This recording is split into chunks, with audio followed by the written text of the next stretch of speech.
Patuloy ang pagsusumikap ng Los Angeles Lakers na ayusin ang kanilang frontcourt rotation ngayong off-season, lalo na sa gitna ng kakulangan nila sa size, length at depth. Sa ngayon, nakuha na ng Lakers sina DeAndre Ayton, Jake LaRavia at ang defensive specialist na si Marcus Smart, isang malakas na trio na maaaring makatulong agad sa magkabilang dulo ng court. Ngunit kahit na may bagong mga players na sa roster, malinaw na may kulang pa rin, partikular sa posisyon ng backup center. Hindi sapat ang tandem ni Ayton at Jackson Hayes para tapatan ang mga higanting frontcourts ng Western Conference. Kaya't lumalakas ang panawagan na balikan ng Lakers ang isang pamilyar na muka, si Thomas Bryant. Si Bryant na unang na-draft ng Lakers noong 2017 at bumalik sa team noong 2022 bago matrade sa Denver Nuggets ay kasalukuyang free agent matapos ang pananatili niya sa Indiana Pacers.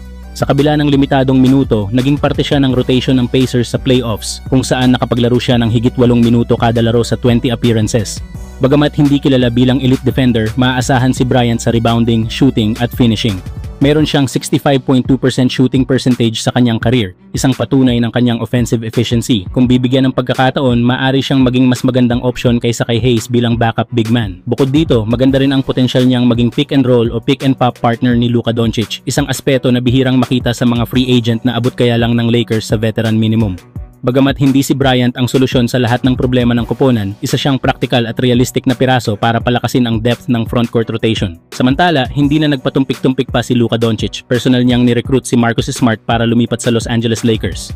Ayon sa ulat ni NBA insider Mark Stein, matapos bigyan ng pahintulot ang kampo ni Smart na maghanap ng bagong team post-buyout mula sa Washington Wizards, agad na kumilos si Luka para i-pitch ang Lakers bilang susunod na tahanan ng veteranong guard. Tumama ang pakiusap ni Doncic.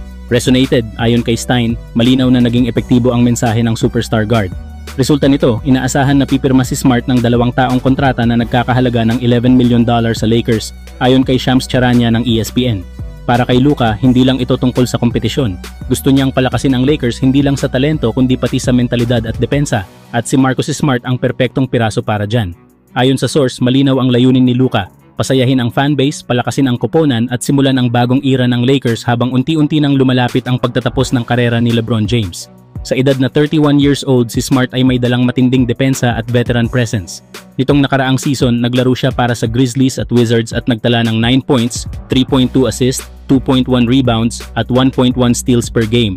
Ngunit ang tunay niyang halaga ay nasa pagiging leader sa loob ng court, isang bagay na malaki ang maitutulong sa championship aspirations ng Lakers. Bagamat medyo tahimik ang Lakers ngayong off-season, ang pagpasok ni Smart ay maaring magbukas ng mas marami pang galaw.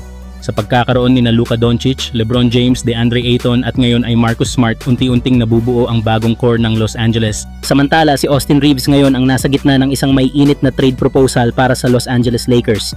Ayon sa ulat ng Heavy.com, isang 3-team trade ang lumutang kung saan target ng Lakers ang Miami Heat All-Star na si Bam Adebayo.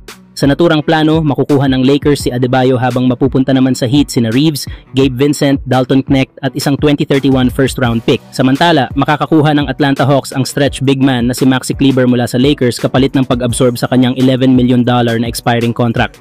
Bagamat masakit sa panig ng Lakers na isuko si Reeves na galing sa kanyang best season at isa sa mga pinag-uusapang most improved player, tilat ito ang kailangan nilang gawin upang mas mapatatag ang kanilang depensa sa paint. Sa pagdating ni Adebayo, mabubuo ang isang bagong Big Four sa Lakers na kinabibilangan ni Luka Doncic, LeBron James, DeAndre Ayton at Bam Adebayo. Isang defensive duo sa frontcourt na maaring sumira sa offensive rhythm ng kahit sinong kalaban. Para sa Miami, bukod sa pagbabalik ni Gabe Vincent na mahalagang pyesa noong 2023 NBA Finals run ng Heat, makakakuha rin sila ng versatile guard sa katauhan ni Reeves at isang promising scorer sa rookie na si Knecht. Bagamat maaaring maapektuhan ang papel ni Tyler Herro sa backcourt, nagkakaroon naman ng bagong dimensyon ang opensa ng Heat. Hindi rin nakatakas sa mata ng fans ang pagkakabisto na magkasama sina Doncic at Adebayo sa isang party sa Greece na pinangunahan ni Michael Jordan. Ang kanilang pagiging malapit ay lalong nagpasiklab ng haka-haka na baka nga nagsisimula na ang plano para magsama sila sa Lakers.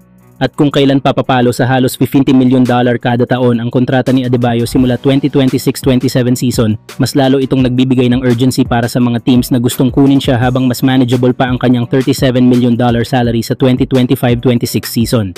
Kayo mga idol, dapat bang ipalit ng Lakers si Reeves para makuha si Bam Adebayo?